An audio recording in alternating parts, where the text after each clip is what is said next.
জ্বালানি খরচ নেই, নেই দূষণ, একবার চার্জ দিলেই দিব্যি পাড়ি দিতে পারেন কয়েকশো কিমি। এমন অভিনব ব্যাটারি চালিত জিপ গাড়ি তৈরি করে নজির গড়েছে বাঁকুড়ার এক ব্যক্তি।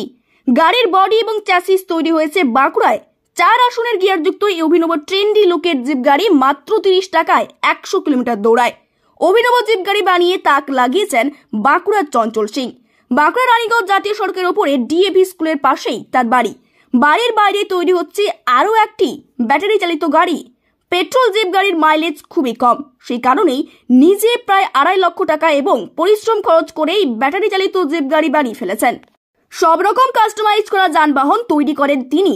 আপনি চাইলে আপনার পছন্দ মতো ডিজাইন থেকে ভ্যারিয়েন্ট সবই বানিয়ে নিতে পারেন চঞ্চল সিং এর কাছে।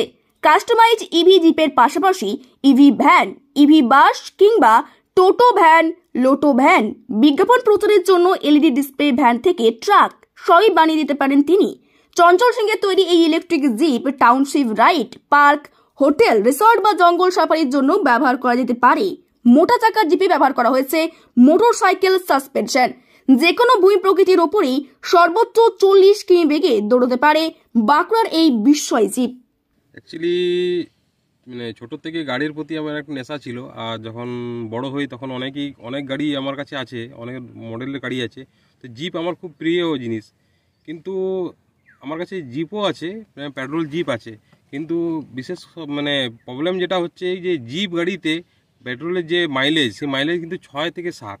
আর জিপ সবাইকার প্রিয় জিনিস। আর এমনিতেই যা পলিউশন হচ্ছে, যা পেট্রোলের যা দাম বেড়েছে ডিজেল পেট্রোলে, তাতে করে ইলেকট্রিক জিপটা আমি নিজে শখ করে আমি বানিয়েছি যে আমি নিজে পার্সোনাল করার জন্য। তবে এখন আরও কিছু কাস্টমার চাইছে যে আমাদেরকেও বানিয়ে দেওয়ার জন্যে। আর ইলেকট্রিকের সবচেয়ে যেটা সুবিধা হলো, যেটা খরচা খুব একদম নগণ্য, খরচা খুবই কম। তাও কত একটু খরচা? আমি এটা চালানোর পর আমি খরচা পেয়েছি মোটামুটি 27 থেকে 30 পয়সা। ক্যালকুলেশন যদি করি আমি, চালানোর হিসাবে আমি 30 পয়সা ম্যাক্সিমাম, ধরুন 30 পয়সার বেশি খরচা হবে না কিলোমিটারে। 30 পয়সার বেশি খরচা হবে না, 100 কিলোমিটার 30 টাকা। 100 কিলোমিটার 30 টাকায় হয়ে যাবে। তাও যদি আমার কমার্শিয়াল বিলে আমি মিটারে যে দিই পয়সা দিই আর কি, সেই হিসাবে। আর ডোমেস্টিক যারা চার্জ দিবে তাদেরকে খরচা আরও কম হবে। এই যে বডিটা কিভাবে বানিয়েছেন? বডিটা অ্যাকচুয়ালি আমাদের যে 18 গাজের সিট হয়, লোয়ার সিট, সিআর প্লেট থেকে এটা বানানো হয়েছে। এই যে চেচিস আছে, চেচিস পাইপ দিয়ে বানানো হয়েছে। আর এই চাকাগুলো টাটা এসির ব্যবহার করেছি আমরা। আর স্প্রিং পাতি আছে, শোকার আছে, মোটরসাইকেলের যে রয়্যাল এনফিল্ডের শোকার, সেগুলো ব্যবহার করেছি।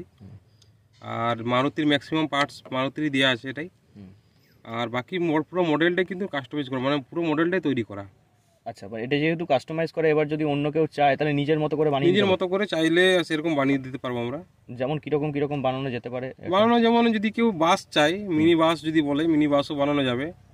আর বিশেষ করে যেগুলো পারমিশন লাগবে না সেই ধরনের জিনিস আমরা বানাবো। যে পার্কে ঘোরার জন্য বাস বা ট্যুরিস্ট যেগুলো প্লেস আছে সেগুলোর জন্য যদি বাস বানাতে চায় সেগুলো বানাতে পারবে। তাছাড়া এখন যে শব্দ দূষণ হচ্ছে প্লাস পলিউশন হচ্ছে, যেগুলো ইঞ্জিন ভ্যান করেছে, ইঞ্জিন ভ্যানে এমনিতে তেল খরচা বেশি, শব্দ দূষণ হয়, পলিউশন হয়, সেই ধরনের গাড়িগুলো যদি বলে যে ব্যাটারিতে কনভার্ট করতে, তো আমরা ব্যাটারি কনভার্ট করে দেবো বা ওই মডেলের আমরা গাড়ি বানিয়ে দেবো, তাতে রড সিমেন্ট যারা করে তারা পৌঁছাতে পারবে। তা বিশেষত সবচেয়ে সুবিধা হলো স্কুল ভ্যানে আমরা দেখি যে ইঞ্জিন ভ্যানে করে স্কুল নিয়ে যাচ্ছে, এগুলো রিস্ক হয়, তারপরে শব্দ দূষণ হচ্ছে, পলিউশন হচ্ছে। এগুলো আমরা কম খরচাতে ওইগুলো ইলেকট্রিক যে আমাদের গাড়ি যে টেকনোলজিটা আছে সেই টেকনোলজি দিয়ে পরে আমরা স্কুল বাসও আমরা বানিয়ে দিতে পারবো।